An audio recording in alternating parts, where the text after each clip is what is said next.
Hi everyone, hope you're doing excellent today. I'm so excited that you're joining us yet again today.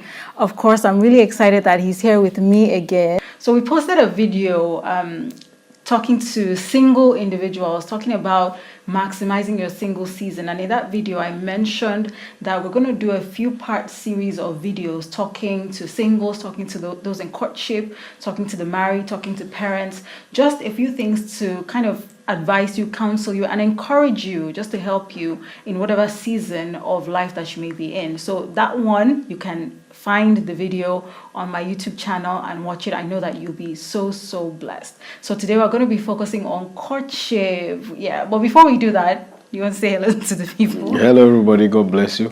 I'm sure you enjoyed the last video and we look forward to spending this time with you and trust God that it will be productive for you individually and also in your courtship relationship, particularly for this session. Yes. So let's get into it. When we say courtship, we mean you're in a relationship leading to marriage. Some of you even call it dating, whatever it is. As long as that relationship is leading towards marriage, that's what we're talking about here today. And there's no laid down law as far as how long courtship should be. As long as the two of you come to the point where you are 100% sure that you're ready to join your lives together, join your destinies together, and begin to build a marriage and family from the ground up, then that's enough for you to go ahead. But the courtship period is really, I think, the foundation laying period for marriage. It's the time where you really take the time to lay a solid foundation before you actually get married. I think for us, it's one of the things that really helped us. I find that a lot of times when people are in courtship, they don't really maximize that season. They don't really do the things that they're supposed to do during the courtship season. And when they get married, they begin to see that some of the time that they were in courtship was a bit wasted. Thank God that he can turn things around and restore in a marriage. But it's always good to get it right from the very beginning. Yeah. A lot of things that we practice even in marriage now are things that we talked about in courtship, right? Yeah. And things that we even practiced in courtship. So what do you think? I want to hear what you have to say. What do you think about the courtship phase? Well, I think the courtship phase is very important. Yeah. Phase, sensitive phase. Like you said earlier, it's the phase where you build a foundation really towards marriage. Yeah. And I think going back to where we began and looking at the single phase is about building yourself. Yeah.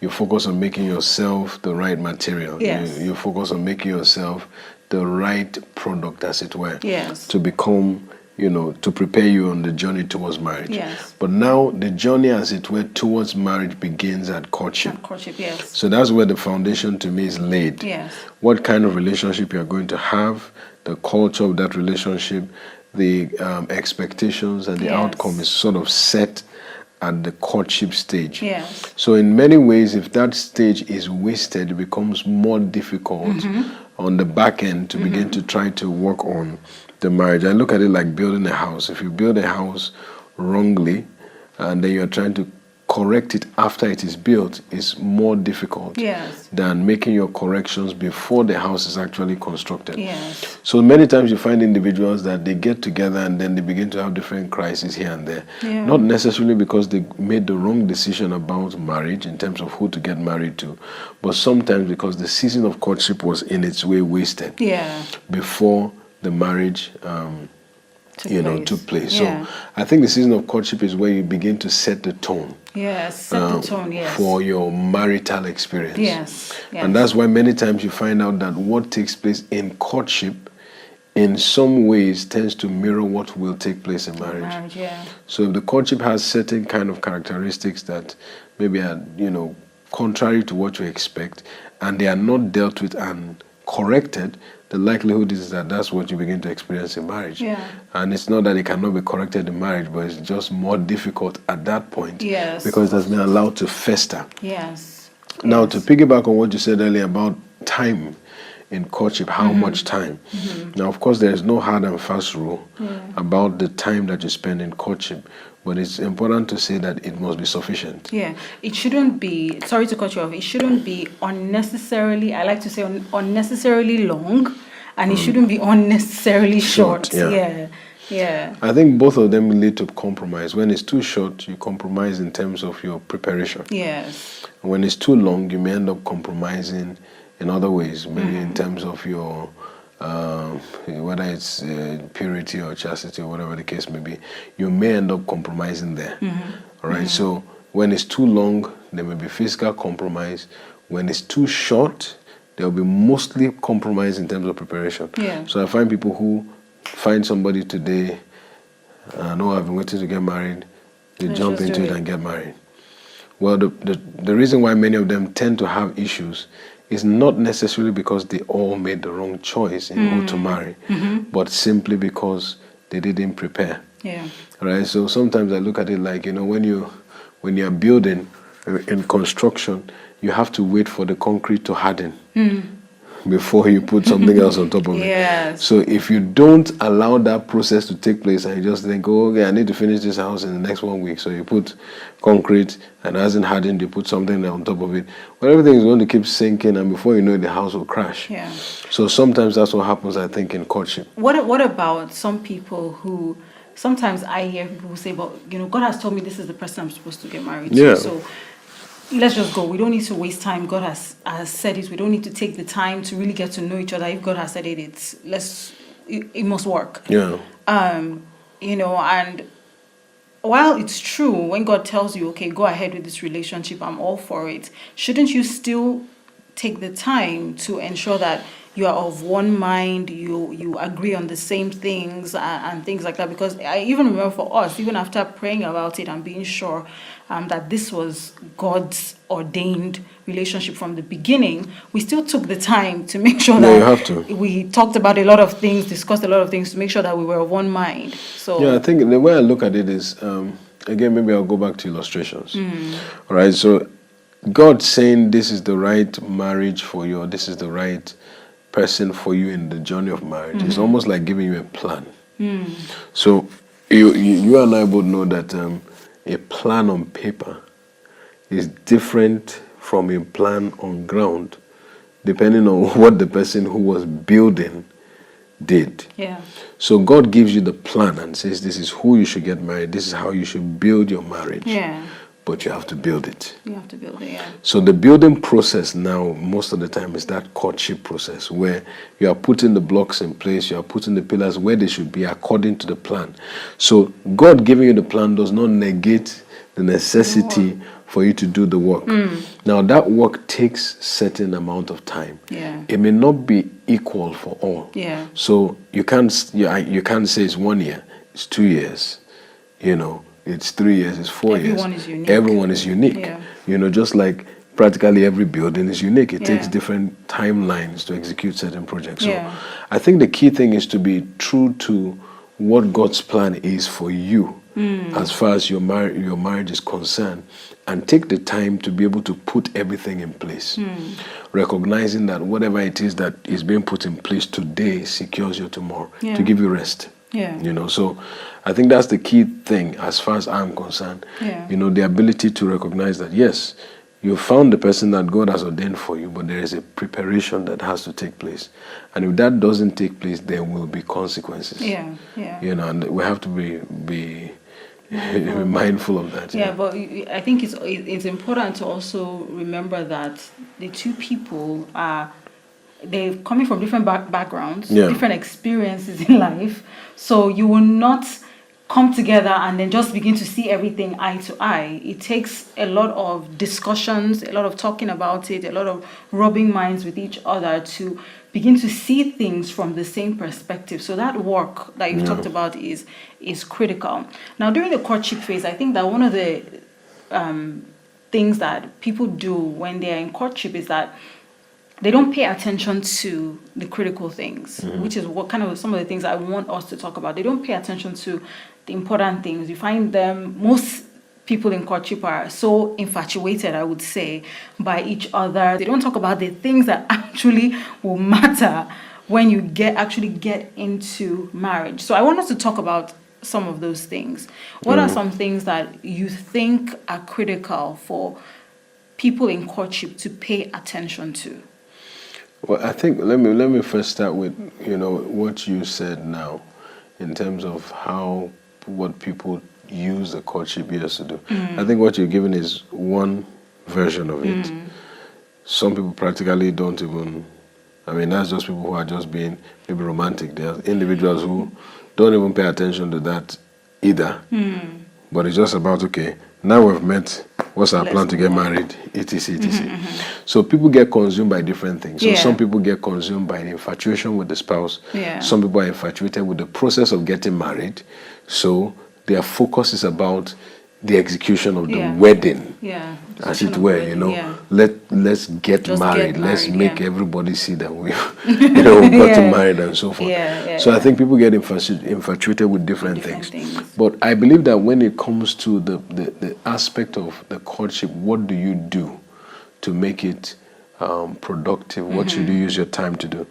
I think first and foremost is you need to unify your vision. I think that's the foundation of it, because the truth is that no matter how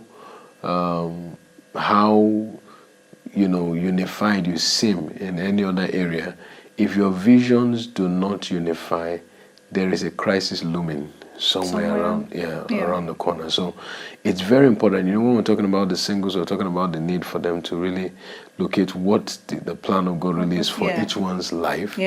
And this is the purpose, because when you come to courtship, you need to know what your purpose is, so that by the time you are having these conversations, there is a unifying of your visions. So that means that in courtship, the purpose, you should talk about it. You have to talk about what you believe God has created you to do on the earth. Both people have to sit down and discuss it, not just surface, right?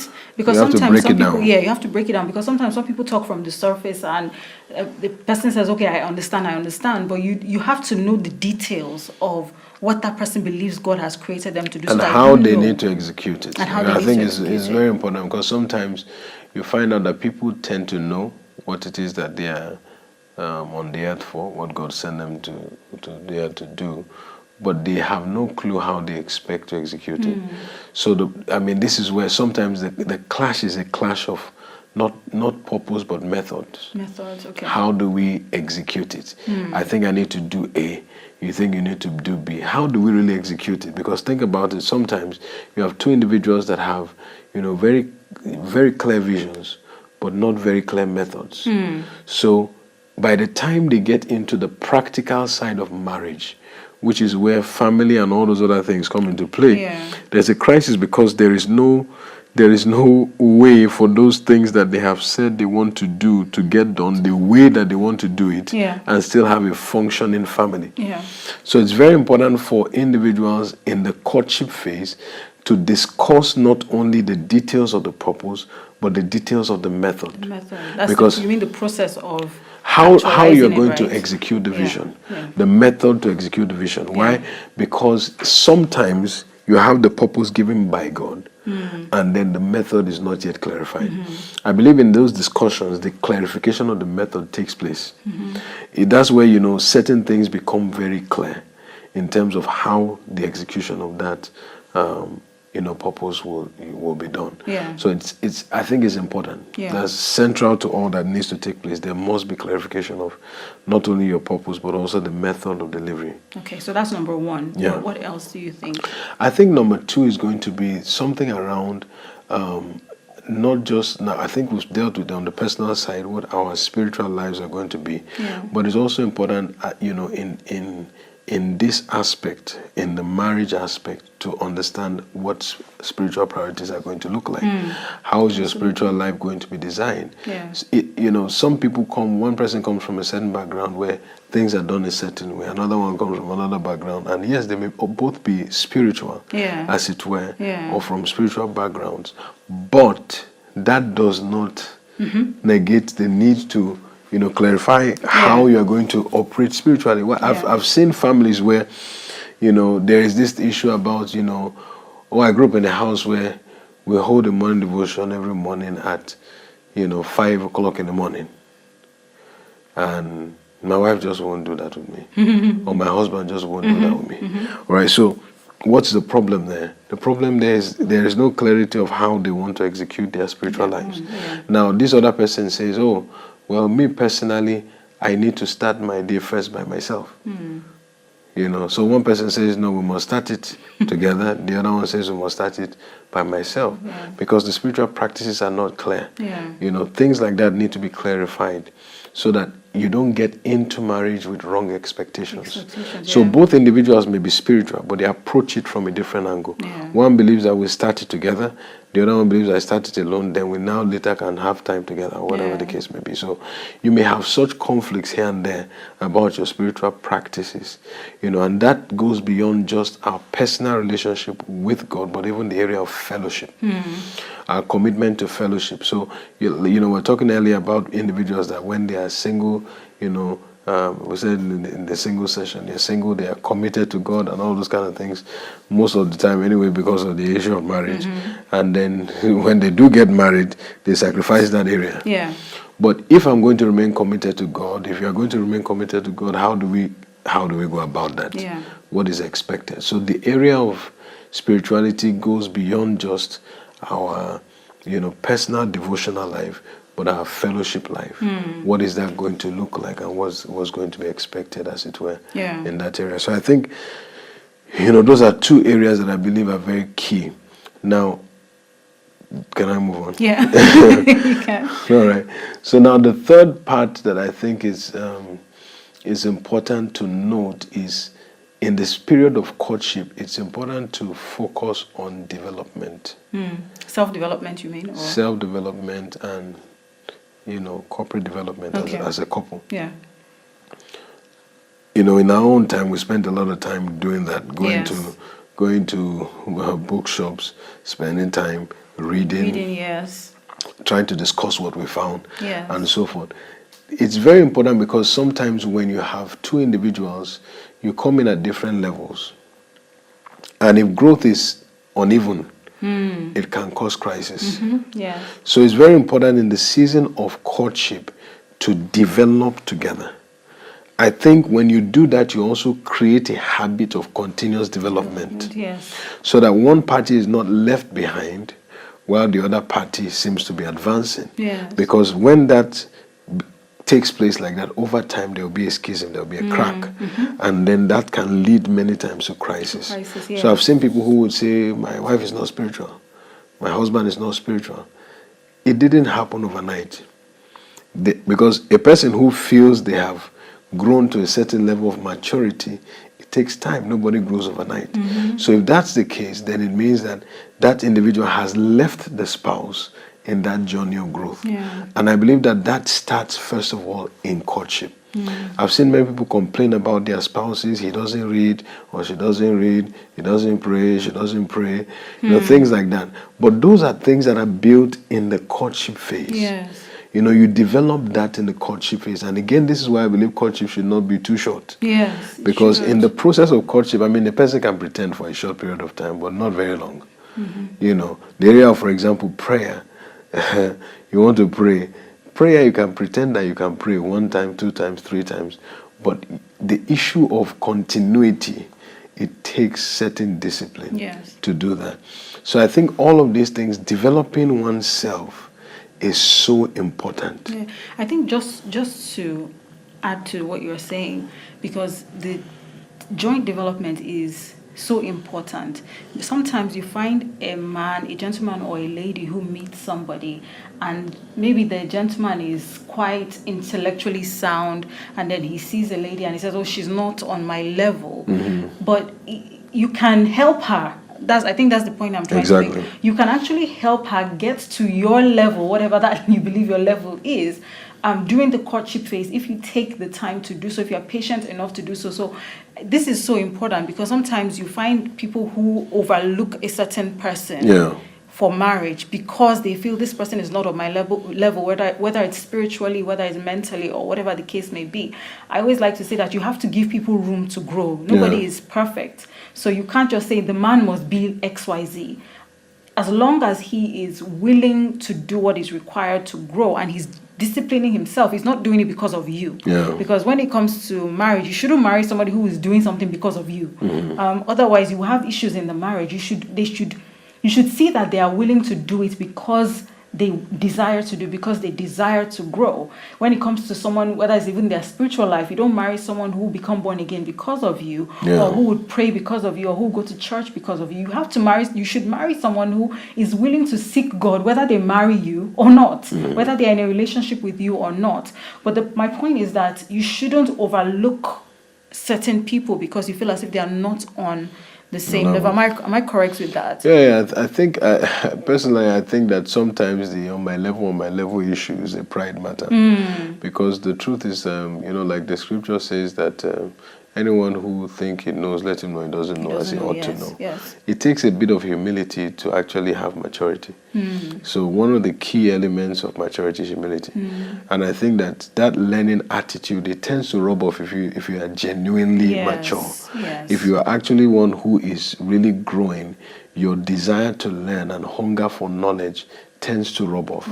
Now the truth is that if you are in a relationship with somebody who does not have the same desire for growth, over time there will be a disparity. And I think there will be a natural schism. So it's not going to be a matter of I am better than you, or you are less than me, as it were. But the hunger and the desire tends to separate. You understand? So I believe that when you find the right person, which you should do spiritually first. I think when you do get that right person, if you are actually more mature, your hunger and desire will drive or inspire the other person to actually move up higher. Not because of the relationship with you or in terms of just desire to have a relationship with you, but looking at an example. An example in a way tends to inspire continuous action. So I think it's very important not to overlook anybody. Sometimes you find out that the individuals that you overlook may outgrow you if you are not careful. Absolutely, yes. So it's very important for us not to do that. I like that. I like what he said about you can make yourself as an example. You can make yourself an example for that person. So the person is desiring to grow, desiring to change because they see you as an example. I always like to say that you shouldn't get into a relationship with somebody that's not adding value. We talk about even normal friendships, but when it comes to a relationship leading towards marriage, the man should be adding value to your life and the woman should be adding value to your life in some kind of way. If that is not the case, then I personally don't believe the relationship should go further. No, sure. But it shouldn't. But it's so critical to just ensure that you yourself as an example. When you're an example and your own, it's genuine from you. You wouldn't have to even force the person or coerce the person or anything like that. They will want to do it willingly because they see you as an example. So that's a key point. What do you think about also discussing roles and responsibilities in marriage? Because sometimes, sorry, I don't mean to cut you off. Sometimes you find that people assume. The lady assumes the man should know what his role is. He knows what he's supposed to do. This is what my own father did. This is what my uncle. This is what my brother does. The man also assumes the same thing of the woman. She should know what to do. This is what my own mom did at least, or this is what my aunt does, or whatever it is. So most times you find that it's not talked about. It's not discussed. What's your expectation, and things like that. So when they get married, there's always an issue there because they didn't discuss it, they didn't talk about it, they just assumed that this person should know, or this is how I know it's meant to be, so that's what he or she's supposed to do. So what do you think about that when it comes to courtship? Should it be discussed? Should it be talked about? Roles have to be talked about. I think roles are in different dimensions. You have general roles that are clearly scripturally outlined, and then you have certain specifics in terms of how you employ the uniqueness of each individual within the family to be able to get the best out of the family setting. All right. So, for example, usually you are taught, if you really study books and all that, you are taught about what the family government looks like. Yes. And how to apply those laws, as it were, in general to the home. But then there are the specifics of each individual in terms of preferences, in terms of maybe background, culture, other issues that come into play, which need to be clarified. Now, the truth is that to certain people, for example, certain things have specific meanings. So, for example, the Bible will tell you, for example, that a wife should submit to the husband, but what is the practical implementation of that within your own experience. Now, the Bible will say that the husband should love the wife as Christ loved the church, but what is the practical implementation of that within your own experience? Yeah. So these are general rules, but they must have some kind of specific implementation, which has to be clear. Yeah. So who does what in the Yeah. home? When it comes to the raising of children, yes, the Bible will tell us that parents have the responsibility to raise their children in the nurture and admonition of the Lord. Okay, fine. Yes, it's a general instruction to the parents, but who does what? Particularly within the setting? So looking at what individual responsibilities are and how it will be important to deploy, that aspect of, the commandment of God. How do we play it out? So I think sometimes within courtship, you have individuals that, would talk a good one about the theory, how, this is how I want to do things, etc. Now, of course, you can't test out everything. Yeah. But there are certain aspects of roles that you can test out in terms of how an individual is expected to handle certain situations here and there. I think that's where you begin to perfect or clarify who is really going to be able to handle what within the family setting. But I believe it's extremely important to talk about it. It's important to experiment with it within the limits of normalcy and Christian boundaries.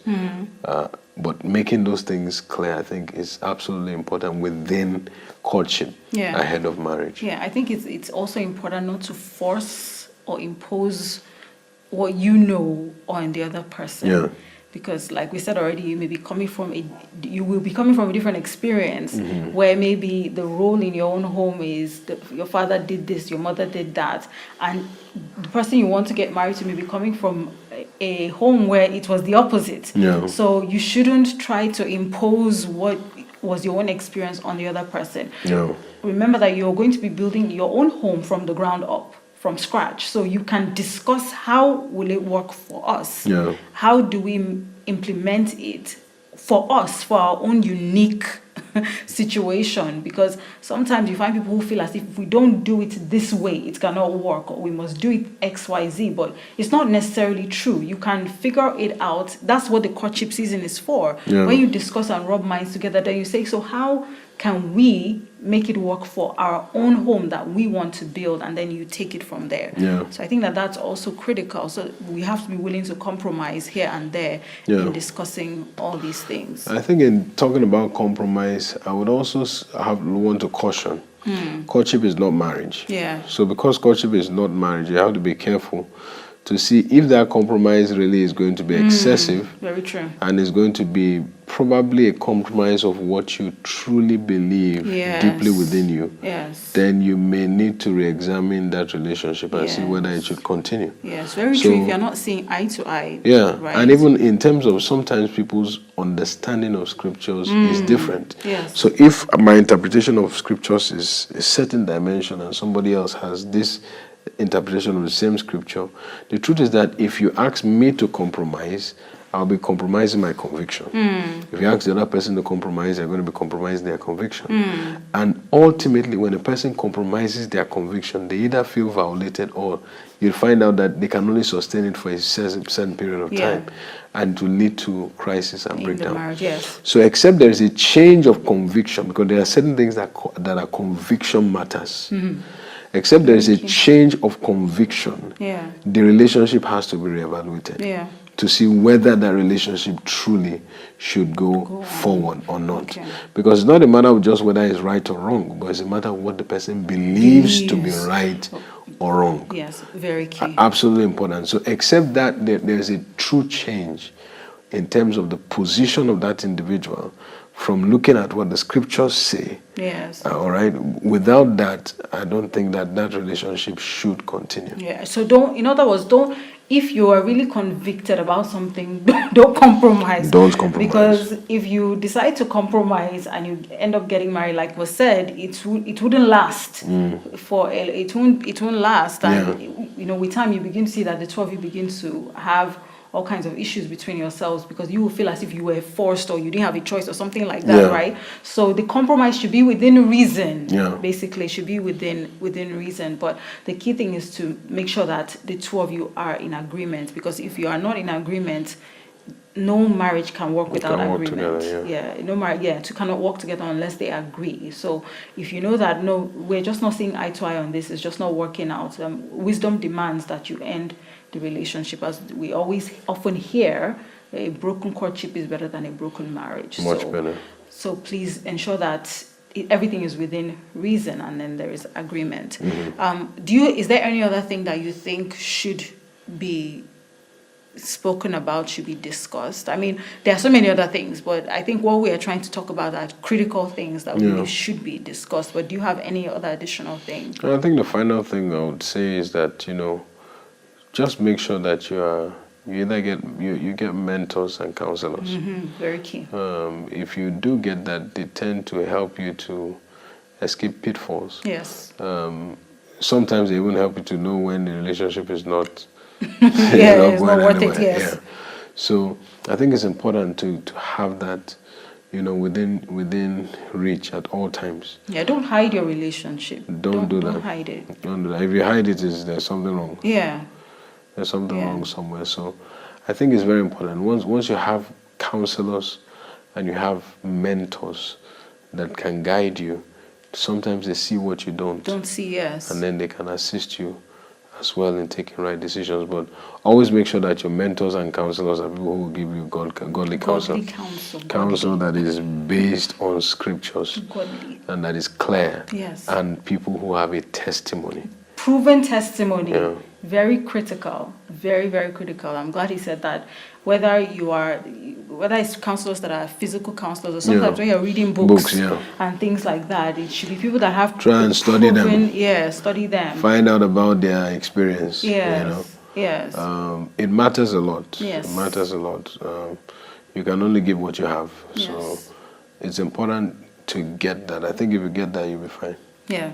I think one of the things that I would really want to just add is that if a relationship is toxic, it shouldn't continue. I want to just add that there.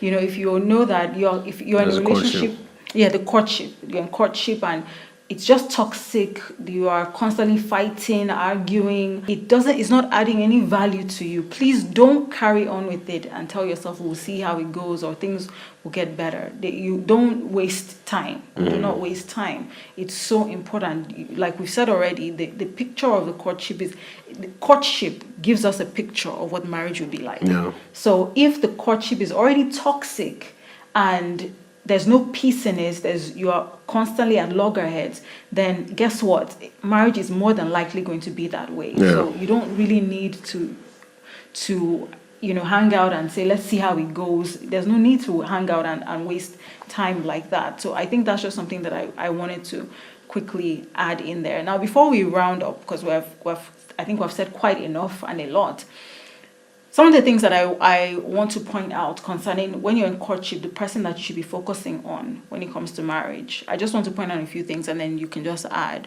Number one is a shared faith. I think that's critical. We've talked about that. Number two, an understanding of the person's vision and purpose. We have talked about that. Number three, maturity. Maturity is key. The level of an individual's maturity actually determines how well a marriage will work. Maturity is so important, whether it's emotional maturity, spiritual maturity, physical maturity, whatever it is. Please pay attention to the maturity level of the person that you intend to get married to. Maturity is not necessarily about your age. It's about in your ability to accept responsibility. It's seen in how you respond to situations. Number four, an understanding of your role. Whoever you want to get married to, make sure that as you understand your own role or responsibility, whether you're a husband or wife, the person you want to get married to also understands their own role and responsibility. That's critical. Number five, I always like to add an understanding of God's intentions for marriage. That is so critical. Sometimes many people just get into marriage thinking, okay, I've gotten to the phase of marriage, so let's just get married. No. You have to understand what is God's concept of marriage. Why did he create marriage in the first place? So that you know what to expect when you are going into marriage. For example, the scripture tells us that two people are better than one. So as great as life is for you as a single individual, when you get married, your life should be better. Things should be so much better. That's God's intention. That's one of God's intentions for marriage. So it's important to understand his own concept for marriage and make sure that the person that you want to get married to also has an understanding of God's concept for marriage. Because when the two of you have a good understanding of his concept of marriage, then you are willing to do all it takes in order to experience it, right? Yeah. Do you think there's any other thing? Yeah, I think I'll just conclude with submission to authority. Yes. I always tell people that are single, a man or woman that fears nobody should be feared. Yes. So if he has no authority over him or she has no authority over her, then you should be really concerned. Because the truth is, a man or woman that has no one that he or she fears, you should be afraid of them.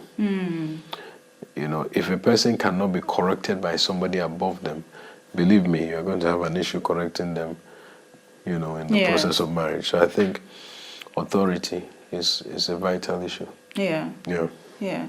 Okay, so I hope you have found some of these points that we have given to you quite helpful. These are things that helped us in our own courtship days, and like I said at the beginning of the video, these are things that have helped us manage our home and our marriage very well to the glory of God. So I'm trusting God that as you also pay attention to these things in your own courtship, in your own relationship, it will show in your marriage. It will show, and you also will have an amazing experience. As always, we are wishing you God's best in everything that you do. In Jesus' name. Amen. Once again, I'm saying thank you to my personal pastor. Do you have anything to say?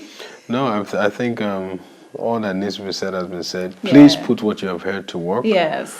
And we look forward to your testimonies. God bless you. Amen. Take care of yourself. God bless you. Bye. Bye. Take care. Bye.